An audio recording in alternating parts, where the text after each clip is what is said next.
Well, with more on the G7 meeting, let's bring in now the Chief of Defense Staff, General Jennie Carignan. General, thank you for taking the time. Pleasure to see you, Mr. Serapio. And you, as always. Listen, I want to begin with something that we heard today from the EU president talking while in Kananaskis, because from her, we did hear that Canada will be signing an agreement with Europe that will go to defense procurement, allow it to take part in a defense program along with the Europeans. She says that will be later this month. Can you talk to us about what you know about that deal that's upcoming?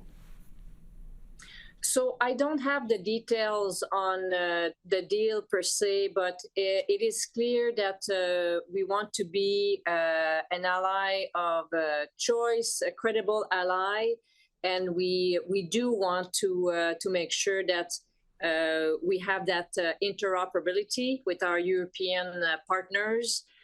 So those type of collaboration and partnership are extremely important. Important, as you say, but talk to us a bit more, if you will. What are the benefits of deepening defense and security ties with the EU? Well, at the moment, we have prioritized the United States in a disproportionate manner, although this is absolutely key to a lot of the work that we are doing. There are opportunities that we can look towards with our various partners. So for sure, there is a lot of great capabilities out there that could enable our forces and again enable interoperability with our European partners. And within the NATO context, it is very important. So within the NORAD context with the United States, as we do conduct operations to effect the defense of the continent together, it is important to be interoperable so that that relationship will continue.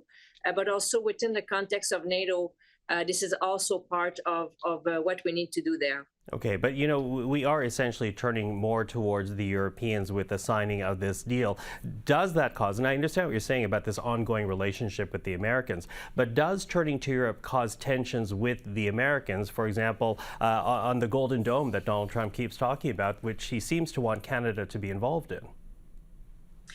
So the Golden Dome is an American term to describe the plan that they want to set in place for the defense of the United States. For us, Canada, we also need to have a plan for the defense of our territory along with the Arctic. But it is also important to do it in collaboration with the United States because it is much better doing it together. So although the United States have a huge amount of capabilities, they can't do it alone, and having us as a credible partner to the North is hugely enabling to each other.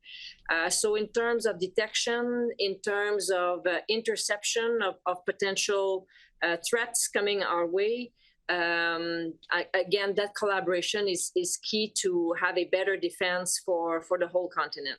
So does that mean, for example, fighters and ships perhaps with the Europeans and the Golden Dome with the U.S.? Is that what you're talking about here then? Well, the Golden Dome is, for us, it is a defense that we do in a NORAD scenario. That collaboration within NORAD is key.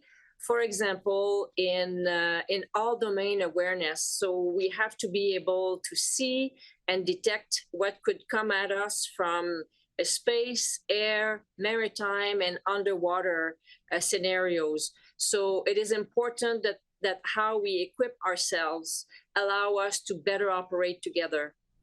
Okay. Now, of course, the Carney government just last week announced that Canada would be ramping up its NATO commitment and hitting that 2% of GDP target by the end of this year, not the 7 years that the Trudeau government outlined last year. When you look at the money being spent here domestically, salaries, ammunition, arms investments, really here at home, when you look at what this country asked the military to do and where the status quo currently is with Canadian forces, how important will that investment be for CAF and D&D? Those are very, very important investments as they go towards investing in the foundation of the Canadian Armed Forces.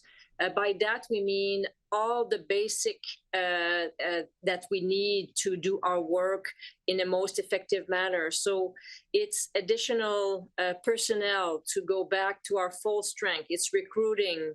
It's about also training, having the necessary resources to train the additional people we will be onboarding. It's also about, again, ammunition. For that training, you need ammunition.